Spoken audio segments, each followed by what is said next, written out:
نبي بعد أما بعد كما قال الله تعالى عز وجل في كتابه الكريم نعوذ بالله من الشيطان الرجيم بسم الله الرحمن الرحيم يا أيتها النفس المطمئنة ارجعي إلى ربك راضية مرضية فادخلي في عبادي وادخلي جنتي الآية وكما قال نبينا محمد بن عبد الله من سلك طريقا يلتمس فيه علما سهل الله به طريقا إلى الجنة Al-Hadis Sadaqallahul Azim.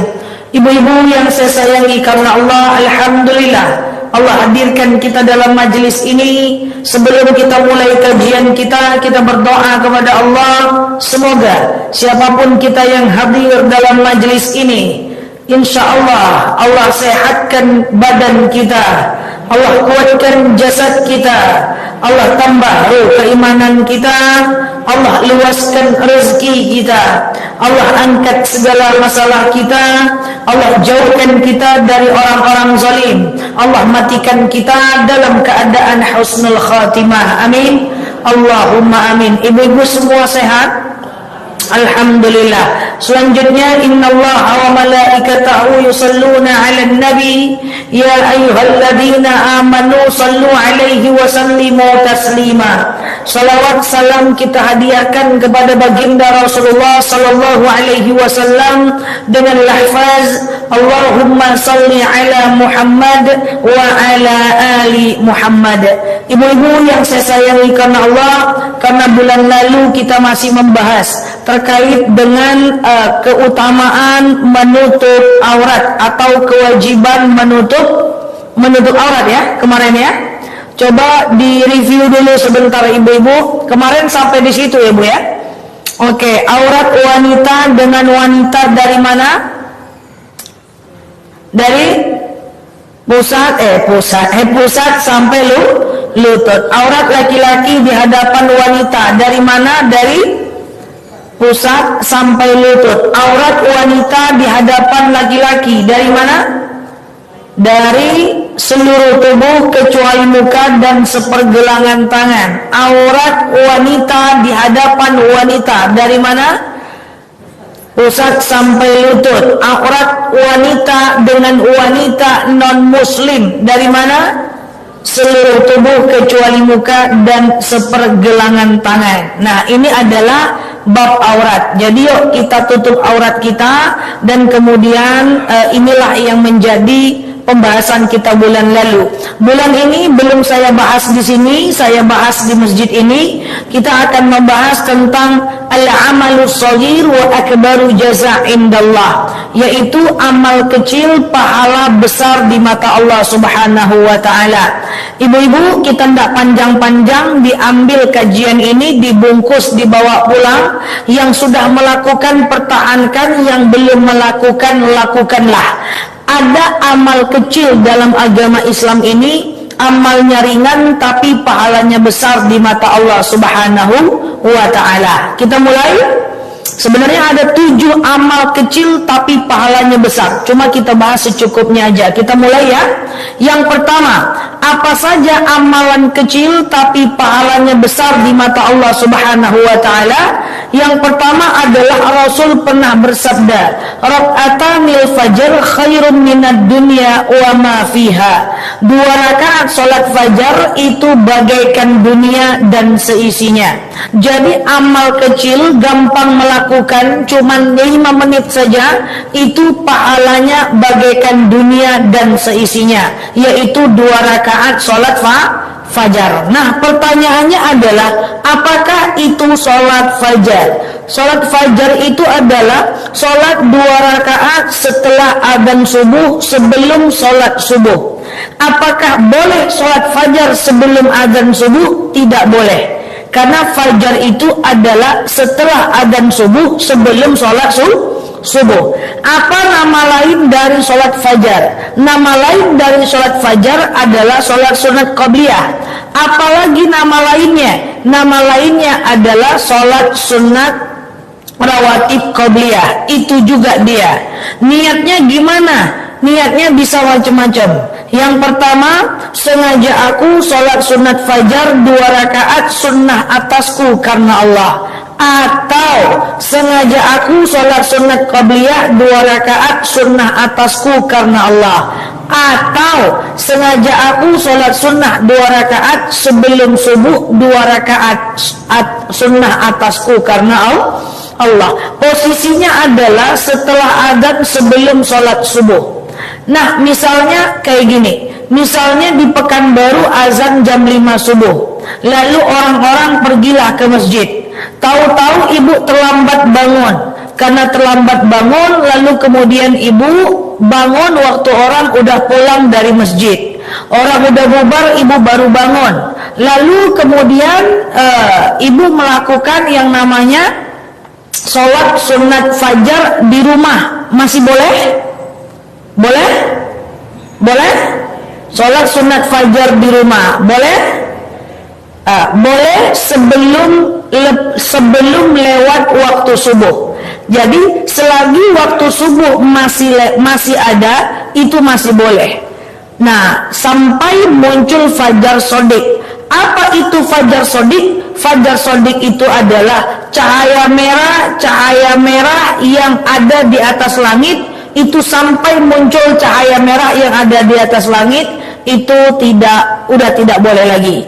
Jadi kalau ibu bangunnya telat, nggak sengaja bablas subuhnya 6:30, tidak boleh lagi sholat fajar ya, langsung aja sholat subuh. Tapi apakah berdosa? Kita bangun subuh telat, tetap berdosa, tetap lakukan sholat subuh. Jadi jangan lagi pakai sholat fajar. Oke?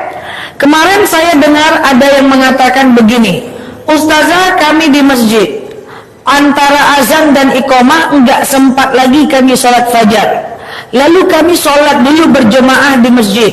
Setelah itu selagi masih ada waktu subuh, maka kami mau melakukan sholat, maka hari ini kami mau melakukan sholat fajar setelah sholat subuh. Boleh? Boleh? Hah? Setelah sholat subuh, tapi masih ada waktu subuh.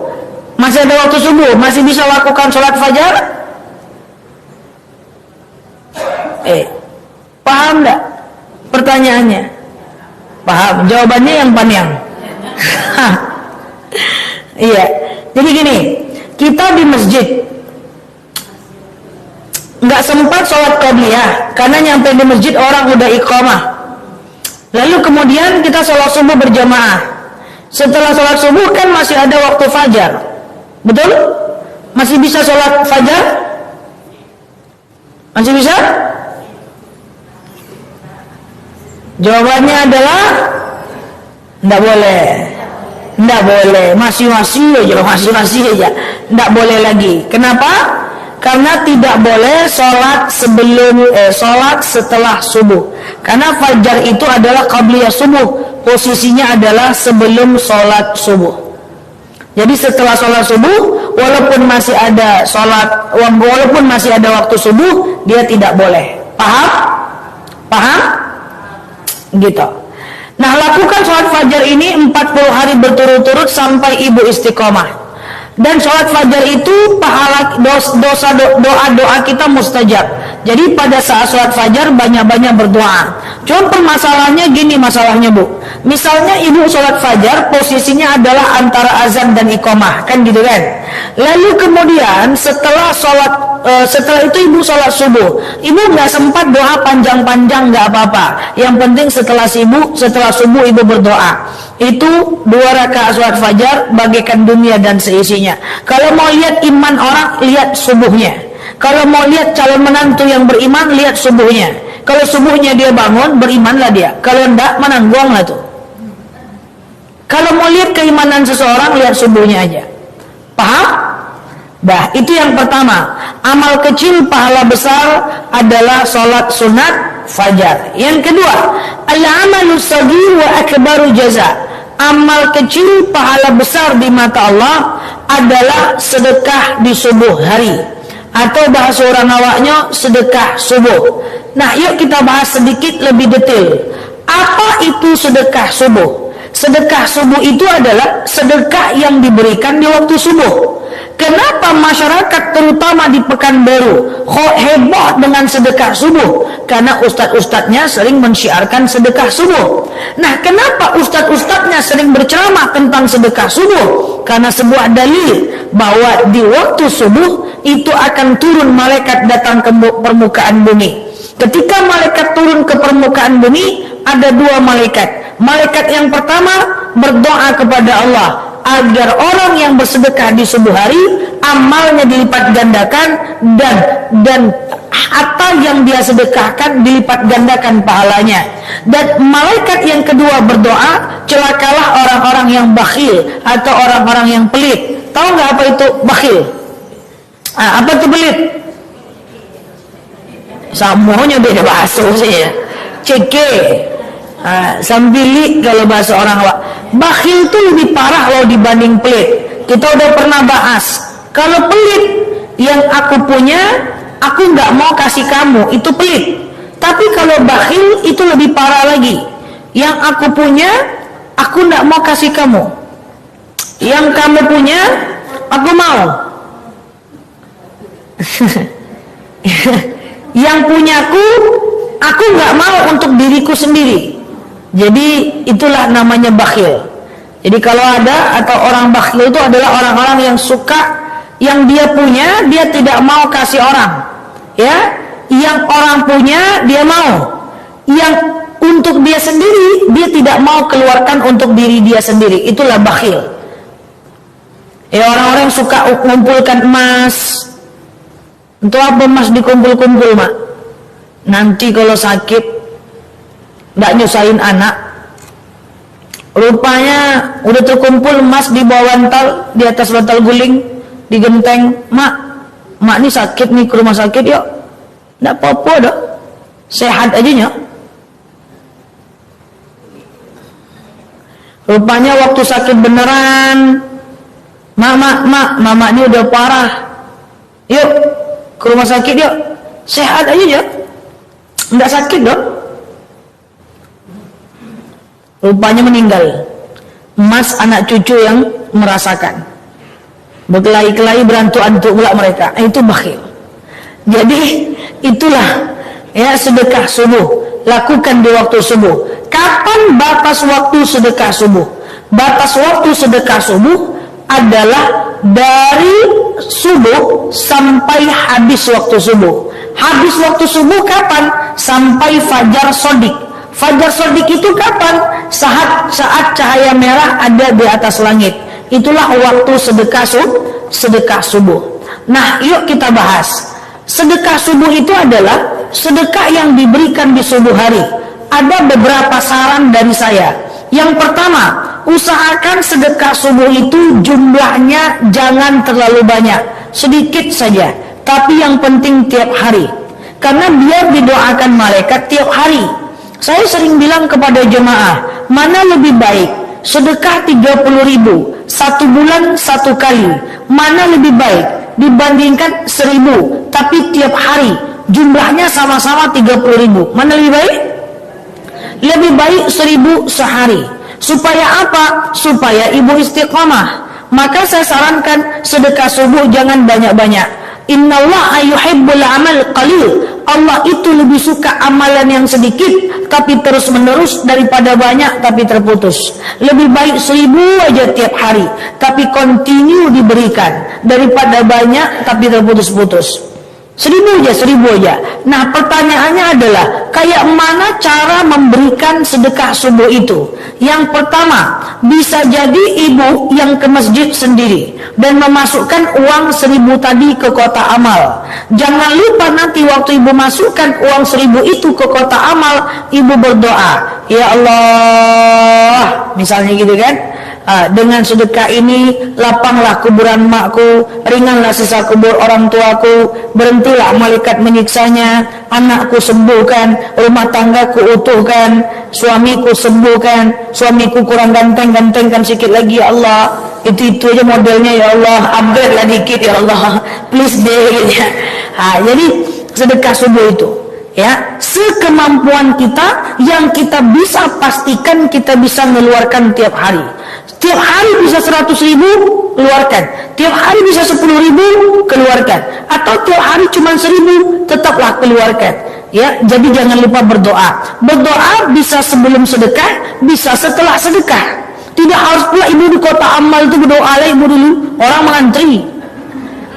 Ngapu lama-lama betul nih, doa dulu bestoy, slow lah, jangan. Ini doanya sebelum memasukkan atau setelah memasukkan. Doa yang baik-baik aja, tidak boleh pula doa yang tak baik. Ya Allah, itu tetanggaku jahat kali ya Allah, meninggallah dia cepat ya Allah. Jangan, tidak boleh. Doa yang baik-baik saja. Yaitu sedekah subuh. Coba bayangkan ibu kalau udah sholat fajar, lalu kemudian ibu ke masjid, ibu sedekah subuh, wah itu luar biasa. Itu doa dahsyat, itu mustajab ya, sedekah subuh itu ya. Lakukan 2.000, 1.000 ini 1.000 nampaknya wajahnya, anda ya. 1.000 ya, taruh di kotak amal masjid. Jangan lupa berdoa. Saya sering bilang kepada jemaah, jangan lupa berwasilah atas setiap kebaikan kita. Berwasilah itu berdoa atas kebaikan kita, kita doa. Ya Allah, saya sedekah. Dengan sedekah ini utuhlah rumah tangga saya, betahlah anak saya di pondok, rajinlah saya ibadah, kuatkan saya kalau baca Quran ya Allah. Saya baca Quran ngantuk-ngantuk terus ya Allah, kuatkan ya Allah, kuatkan iman saya. Itu sedekah subuh, doakan. Tapi ingat, memberinya kalau bisa, kalau dia mau dianggap sedekah subuh, berikanlah sebelum fajar sodik, sebelum habis waktu subuh. Jangan habis pula syuruk baru ditaruh. Jadi bisa sebelum subuh atau setelah sholat subuh. Jangan udah habis pula syuruk baru ibu letakkan. Kalau mau dianggap sedekah subuh, batasnya azan subuh sampai fajar sodik.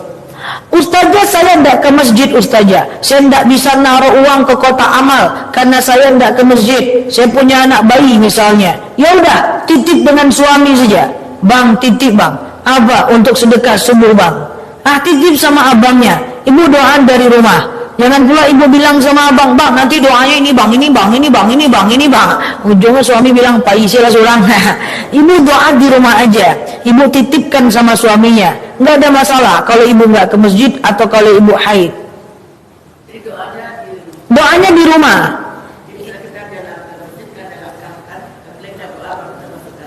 Ulangi.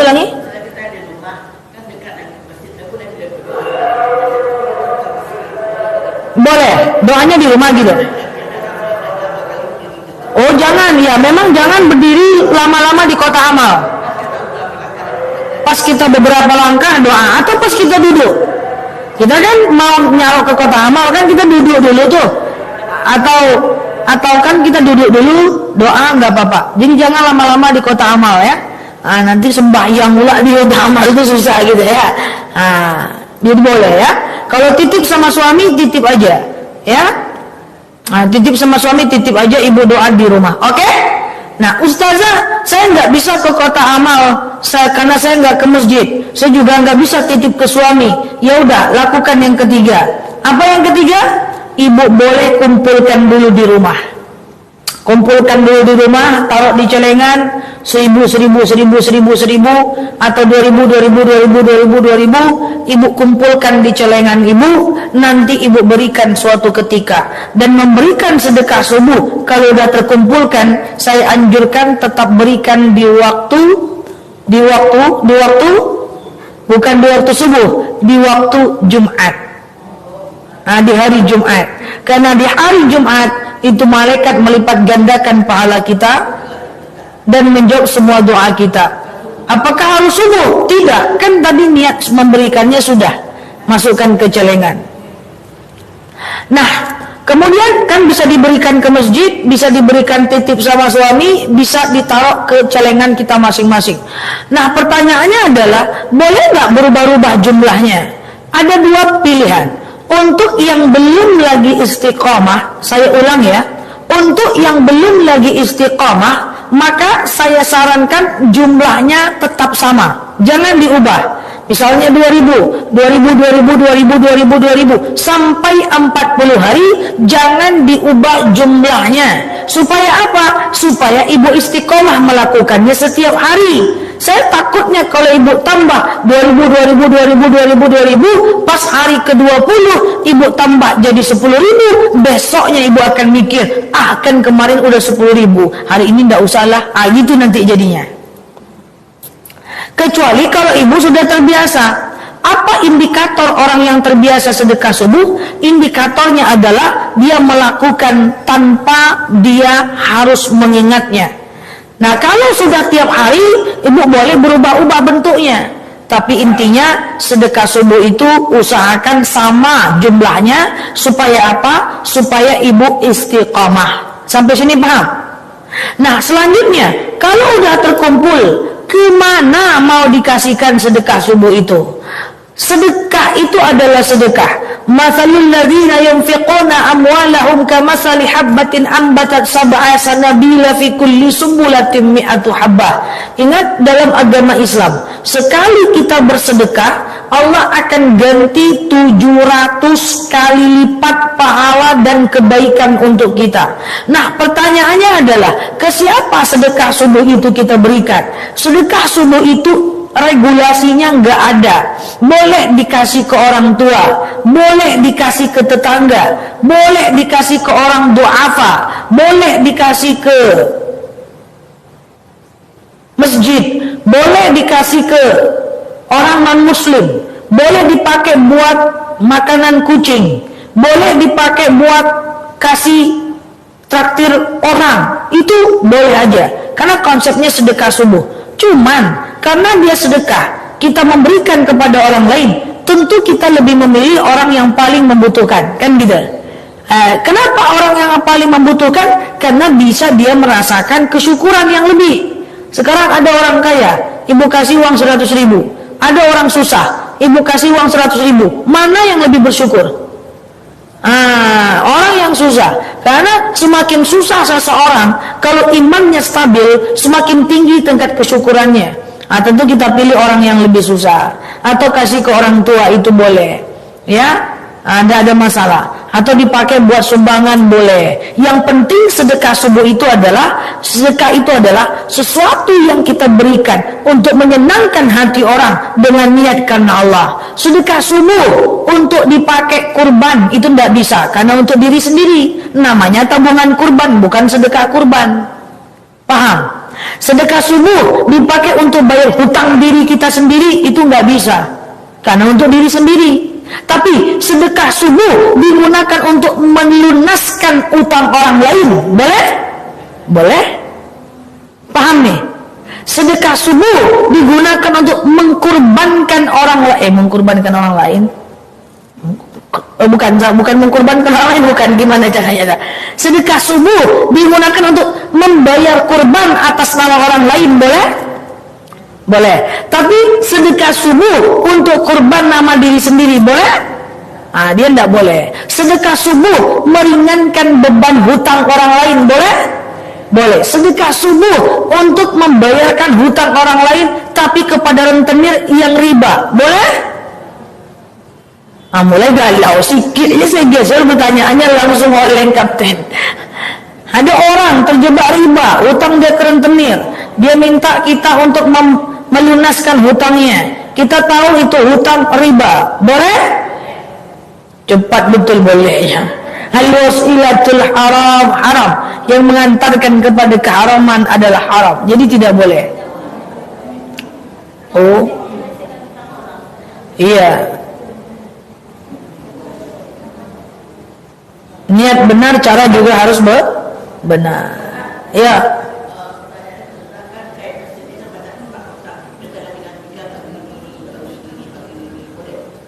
Ustazah, di masjid ini kan banyak kotak-kotak nih. Pagi ini kota ini, pagi besok kota ini, pagi besok kota ini, boleh aja, nggak ada masalah. Ya, termasuk sedekah subuh. Jadi setiap sedekah, sekarang gini, apakah boleh kami sedekah Ustazah? Sedekah subuhnya di siang hari. Sedekah di siang hari boleh, tapi namanya tidak sedekah subuh lah. Tapi boleh? Boleh. Ya, gitu. Nah, beda kalau zakat. Kalau zakat tentu orang tertentu yang berhak menerimanya. Ya, Kalau zakat tentu orang tertentu yang berhak menerimanya. Misalnya kepada fakir. Fakir adalah orang yang tidak bekerja. Kepada miskin. Miskin adalah orang yang bekerja tapi nggak cukup uangnya. Kalau zakat hanya boleh ke fakir miskin. Boleh zakat ke anak yatim? Tidak boleh. Boleh zakat ke orang kaya? Tidak boleh. Tapi boleh nggak sedekah ke orang kaya? Boleh. Jadi untuk sedekah jangan dipikir-pikir lagi. Kumpulkan aja duitnya, kasih kemana hati senang. Dan kalau ibu mau ngasih, jangan banyak-banyak pikir. Ibu nggak ke masjid, ibu nggak masukkan ke kotak amal. Ini misal-misalnya nih, ibu taruh duit itu di rumah, ibu kumpul di rumah. Ibu mau ngasih teman, kasih itu kasih aja. Jangan ibu mikir, mau ngasih tapi nyojai. Jangan. Dia jahat nggak jadilah. Jangan. Kasih itu kasih aja. Jahat nggak jahatnya orang itu urusan dia dengan Allah. Kalau mau ngasih itu ngasih aja. Kita itu mau memberi, bukan ingin menilai orang. Innallaha ahkamul hakimin. Allah hakim yang paling adil. Kita sering loh nggak jadi sedekah cuman karena menilai orang. Hati itu penuh prasangka, zon aja terus. Zon aja terus misalnya. Kita mau ngasih misalnya ke orang pengemis. Pengemis ini biasanya kayu-kayu, kok ada jadi ujung-ujungnya. Ya, saya sering kok mendapatkan pertanyaan kayak gitu. Ustazah, saya mau ngasih teman saya sedekah, tapi belakangan dia jahat Ustazah. Jahat nggak jahatnya dia, urusan dia dengan Allah. Yang penting ibu sudah bersedekah. Pengemis katanya banyak orang kaya Ustazah. Nggak usah dipikir-pikir kaya-kayanya orang. Sedekah tuh sedekah aja lah. Persoalan dia mapan atau tidak nanti urusan dia dengan Allah. Dia berdusta atau tidak, itu urusan dia dengan Allah. Urusan dia dengan Allah. Paham? Paham ya? Nah, gitu. Jadi jangan dipikir-pikir kalau mau sedekah. Mau kasih itu kasih aja ya. Jangan dipikir-pikir kalau mau sedekah. Ingat, kita sendiri, musuh kita ada 5. Siapa musuh kita? Yang pertama jin. Yang pertama adalah iblis. Ya. Yang kedua adalah setan. Yang kedua adalah nafsu jahat. Yang ketiga adalah jin jahat. Jin itu ada yang baik, ada yang jahat. Ada yang taat, ada yang maksiat. Ya. Kemudian yang kelima yang menjadi musuh kita adalah siapa? Khannas. Apa itu? Khannas itu terdapat dalam surat An-Nas. Apa bunyinya? Qul a'udzu birabbil malikin ilahin min syarril waswasil. Kita berlindung kepada Allah dari kejahatan dan waswasnya si Khannas. Jadi ibu-ibu yang saya sayangi karena Allah, kalau ingin berbuat baik, sedekah berbuat baik aja lah. Nggak usah dipikir-pikir. Ya Allah, saya bulan depan mau ngasih mertua saya uang 300.000 lah. Menjelang bulan depan dipikir-pikir, kasih ndak yuk, kasih ndak yuk, kasih ndak yuk, kasih ndak yuk. Anda usah lagi dia jahat, Anda jadi ujung-ujungnya. Jadi kalau mau sedekah itu sedekah aja, nggak usah pikir-pikir. Kenapa? Karena kalau dipikir-pikir nanti nggak bakal jadi. Saya bulan depan mau sedekah lah, ngasih orang tua saya. Menjelang bulan depan dipikir-pikir, kasih ndak ya, kasih ndak ya, kasih ndak ya. Ujung-ujungnya ndak usah lagi, kan bulan lalu udah. Oke? Jadi kalau mau sedekah, sedekah aja, nggak usah pikir-pikir. Itulah sedekah. Sedekah subuh boleh dikasihkan kepada siapapun, nggak jadi masalah. Yang penting lakukan, jangan dipikir-pikirkan. Paham? Oke, yang pertama apa tadi? Amal kecil pahala besar. Apa yang pertama? Adalah sholat sunat fajar. Oke? Kemudian yang kedua adalah sedekah subuh. Yang ketiga, al-amalu shagir, amal kecil pahala besar di mata Allah Subhanahu wa taala adalah mendoakan orang lain. Oke? Mendoakan orang lain. Ali bin Abi Thalib pernah berkata, ditanya kepada Rasulullah, "Ya Rasulullah, ya Ali bin Abi Thalib, kenapa engkau jarang mendoakan orang lain?" Kenapa engkau jarang mendoakan dirimu sendiri? Ali bin Abi Thalib berkata, aku lebih sering mendoakan orang lain. Bukankah karena engkau pernah berkata, kata Ali, bahwa mendoakan orang lain itu mustajab, dan kalau kita mendoakan orang lain akan kembali kepada diri kita. Maka ada dalil yang sering dibacakan oleh Pak Ustadz, in ahsantum ahsantum li anfusikum wa in asatum falaha. Kalau kita berbuat baik kembali kepada kita, kalau kita berbuat jahat kembali kepada kita. Maka doakan orang lain dengan yang baik-baik supaya kita juga jadi baik. Maka saya sering kaitkan mendoakan orang lain ini dengan ucapan salam. Coba, itu salam tuh luar biasa, cuman Islam yang punya. Coba ibu dihafal, salam itu usahakan satu kali lebih panjang dibanding orang yang menjawabnya. Kalau saya bilang assalamualaikum, ibu jawabnya apa? Waalaikumsalam warahmatullah. Itu paling pendek. Sekarang kalau saya jawab assalamualaikum warahmatullah, ibu jawabnya waalaikumsalam warahmatullahi wabarakatuh. Oke? Kalau saya bilang assalamualaikum warahmatullahi wabarakatuh, ibu jawabnya apa? Waalaikumsalam warahmatullahi wabarakatuh. Tambahkan sedikit, wa maghfiratu. Apa? Wa maghfiratu waridwanu. Coba wa maghfiratu, coba semuanya. Wa maghfiratu. Lagi. Waridwanu. Lagi.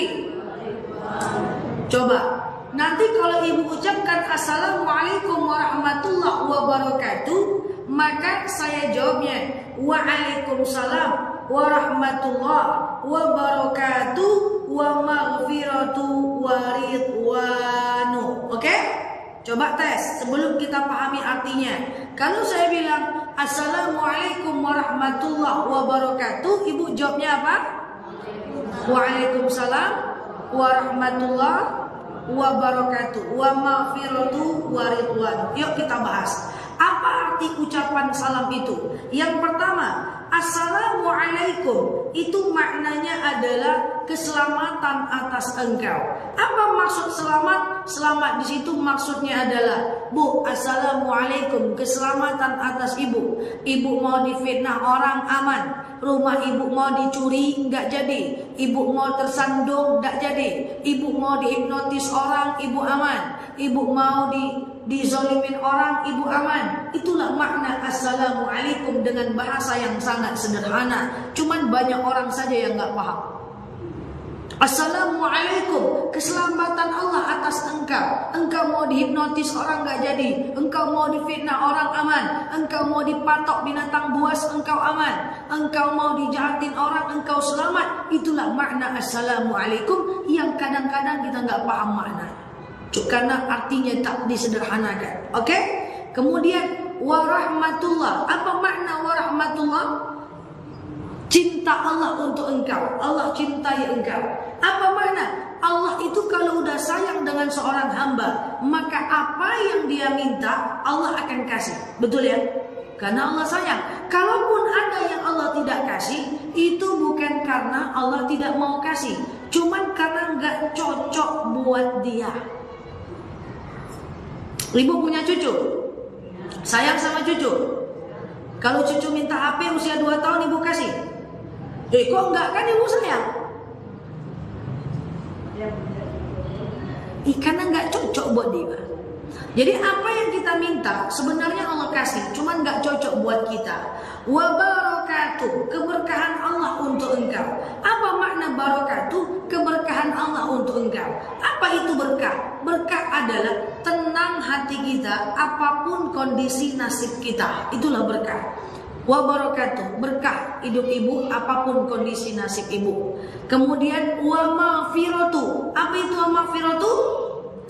Allah ampunilah dosa ibu kalau ibu punya salah. Kalau ibu pernah ngomongin orang, semoga Allah ampuni. Kalau ibu pernah zalimin orang, semoga Allah ampuni. Kalau ibu pernah terjebak riba, fitnah, semoga Allah ampuni. Waridwanu, surga ridwanlah untuk engkau.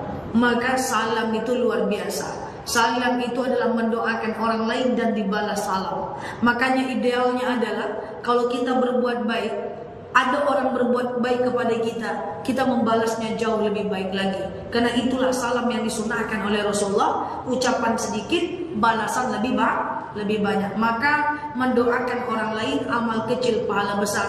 Saya sampaikan kepada ibu-ibu semuanya, kalau ada orang yang maksiat, orang-orang yang tak senang dengan kita, jangan sekali-kali mendoakan keburukan atas orang lain. Karena setiap kali kita mendoakan keburukan atas orang lain, maka keburukan itu akan kembali kepada diri kita.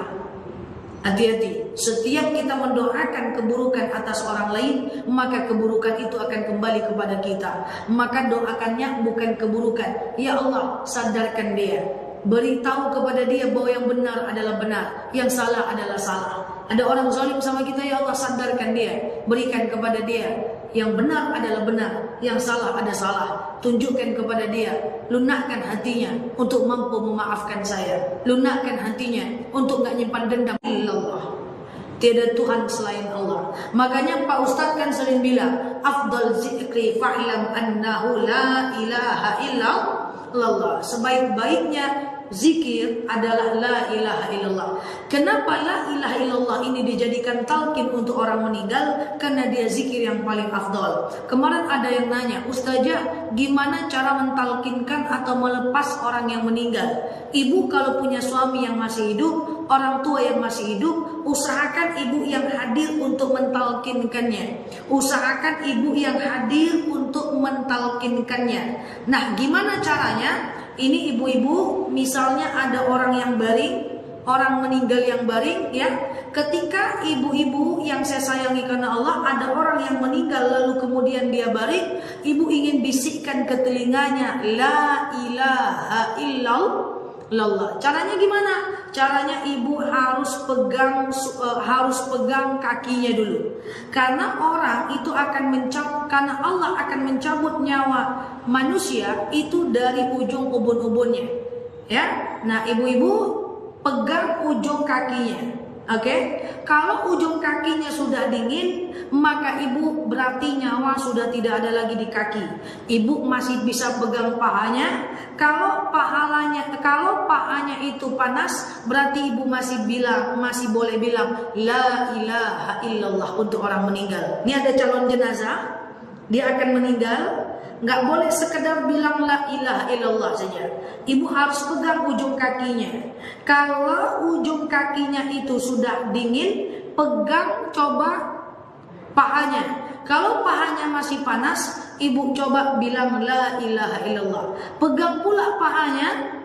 Ternyata pahanya udah dingin, pegang perutnya. Kalau perutnya masih panas, ibu baru bisa bilang, masih tetap bisa bilang la ilaha illallah. Ternyata perutnya sudah dingin, dadanya masih panas, ibu tetap bisa bilang la ilaha illallah. Ternyata dadanya sudah dingin, maka berarti dia sudah akan pergi. Jangan lagi dibaca la ilaha illallah, ibu cukup baca Allah. Karena kenapa? Takutnya pas diucapkan la ilaha illallah, cuman waktu la ilaha saja dia sudah meninggal dunia. Artinya tiada Tuhan. Nah, itu yang tak boleh. Oke? Nah, inilah 4 amal. Yuk kita dawamkan. Yang pertama, kita sholat sunat fajar, jangan putus 40 hari. Yang kedua adalah sedekah subuh. Yang ketiga adalah apa yang ketiga? Doakan orang lain. Dan yang keempat, ucapkan la ilaha illallah setiap hari, setiap saat. Usahakan meningkat. Itu memudahkan kita saat sakaratul maut. Insyaallah. Silakan. Misalnya ada anak muda sunat, tadi kita doakan kepada Allah, jadi kembali sampai mudahkan dengan usaha boleh. Misalnya kita nengok ada anak muda, ya, ada anak muda yang sedang sholat, lalu kita doa, Ya Allah ya Tuhan, kata kita gitu kan, mudahkanlah urusannya, jadilah dia anak yang soleh. Bisa.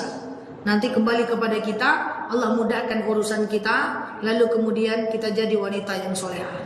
Banyak-banyak doakan orang lain, karena siapa yang doakan orang lain itu keutamaannya banyak. Pertama, hati menjadi tenang. Kedua, jiwa makin ikhlas. Yang ketiga, diijabah dan kembali kepada diri kita. Orang yang sering doakan orang lain itu tanda hati lunak, ya kan? Hatinya lunak, begitu. Ada lagi?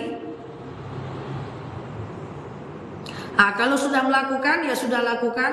Nanti jangan ditinggalkan. Yang belum lakukan, yuk kita lakukan. Paham ya? Silakan. Kita lihat ada orang jualan masih banyak. Apa? Orang jualan. Ya, orang jualannya masih banyak. Masih banyak kan? Satu kesempatan dulu tuh berdoa ya Allah, dia berdoa pada Allah untuk melakukan dagangan orang itu. Ya. Kalau tidak kenal sama orang itu. Ya. Ya Allah, kita nengok orang dagangannya banyak. Kita nengok orang dagangannya banyak. Lalu kemudian kita doa sama Allah, ya Allah lakukan dagangan orang itu. Ya Allah lariskan dagangan orang itu. Itu Allah kabulkan insya Allah. Dan nanti Allah akan kembalikan juga kepada kita. Dan nanti akhirnya kita juga menjadi rezeki kita semakin melipat ganda. Saya sering melakukan itu. Ya, kadang-kadang melihat orang yang jualannya nggak habis-habis, kita beli, ya Allah lariskanlah jualan itu. Itu biasanya terkabul, Bu. Saya pernah dulu waktu di pesantren, saya beli makanan ya di depan ya. Itu kalau kita mau belanja dia excited kali tuh. Dia mau nganterin, dia sangat semangat. Ya Allah lariskanlah jualan orang ini. Sekarang udah banyak rukonya. Laris rupanya. Ya, itu ya. Itu waktu kecil aja udah kepikiran kita doakan orang lain.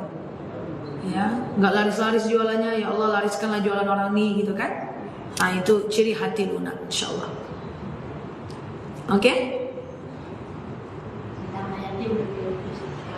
Apa? Kenapa? Kalau kita niatkan untuk dia sedekah tiap hari, apa itu namanya tak sedekah doang. Sedekah. Kalau untuk anak yatim kita coba sedekah. Kita niatkan sedekah. Sendiri. Iya. Anak yatim kita sendiri.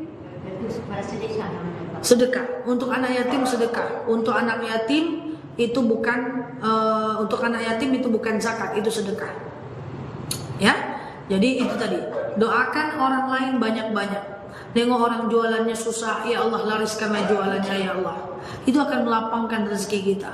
Ya Allah nengok anak yang soleh, ya Allah jadilah anak tu anak yang soleh. Dia akan melapangkan juga kita untuk mendapatkan anak keturunan yang soleh. Banyak-banyak doakan orang lain tuh benefitnya banyak. Dia gratis aja. Dan itu udah pasti orang yang suka mendoakan orang lain itu ciri hatinya itu udah lunak. Oke? Kan boleh kita bernama sedekah boleh. Kalau untuk anak yatim memang kita niatkan sedekah. Ke anak kita. Ke anak kita sedekah. Boleh. Seorang suami kepada istri juga sedekah. Bahkan sedekah terbesar dari seorang laki-laki adalah memberi nafkah untuk anak dan istrinya.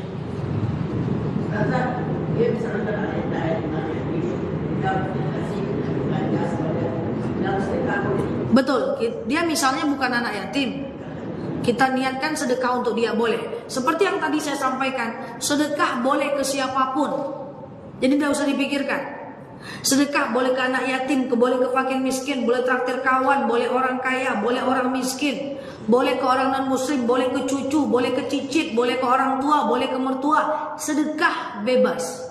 Apapun yang kita niatkan untuk orang lain, menyenangkan hati orang lain, untuk mengharapkan ridho Allah. Senyum pun sedekah. Tapi senyum mendapatkan ridho Allah, menyenangkan hati orang lain. Kalau senyum untuk tebar pesona doang, itu bukan sedekah. Senyum, senang hati orang tuh nengok kita, itu sedekah. Tapi kalau senyum, tebar pesona doang supaya kita dianggap cantik, dianggap oke, dianggap keren, itu yang tidak boleh. Paham? Ya. Bolehkah kita bersahabat dengan orang? Bersahabat dengan non muslim gak ada masalah. Ya, yang penting jaga aurat. Itu aja. Walaupun sama-sama perempuan. Main, duduk, ngopi-ngopi luar biasa ya. Nongki-nongki dengan non-muslim gak apa-apa. Ya, gak apa-apa berteman dengan non-muslim, gak ada masalah. Saya punya banyak teman non-muslim, aman-aman aja. Tapi dulu kan tidak tahu. Saya berenang, ini yang berobat kita tidak tahu itu guys. Itu sekolah itu. Yang lalu biar berlalu. Apapun kesalahan di masa lalu biarlah berlalu. Ke depan kita perbaiki ya. Gitu. Oke? Nah, jadi berteman dengan non muslim gak jadi masalah.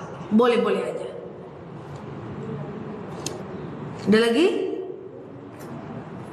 Ya, lakukan yang 4 ini. Kalau kita lakukan, semoga kita lebih baik ke depan. Rasakan ketenangan dan perubahan, insya Allah lebih baik. Oke? Paham?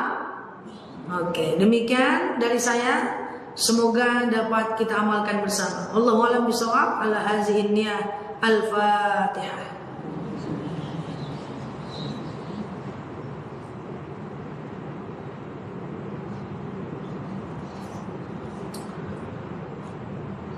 Amin ya Allah, amin ya Rahman, amin amin ya mujibah sa'ilin. Allahumma salli ala Muhammad wa ala ali Muhammad. Allahumma inna nas'aluka ridhaka wal jannah, na'udzubika min sakhatika wan nar. Allahumma inna nas'aluka salamatan fi dinina, afiatan fi jasadina, ziyadatan fi ilmina, barakatan fi rizkina, tawbatan qabla al-maus, rahmatan indal maus, maghfiratan ba'dal maus. Allahumma hawin alaina fi sakaratil maus.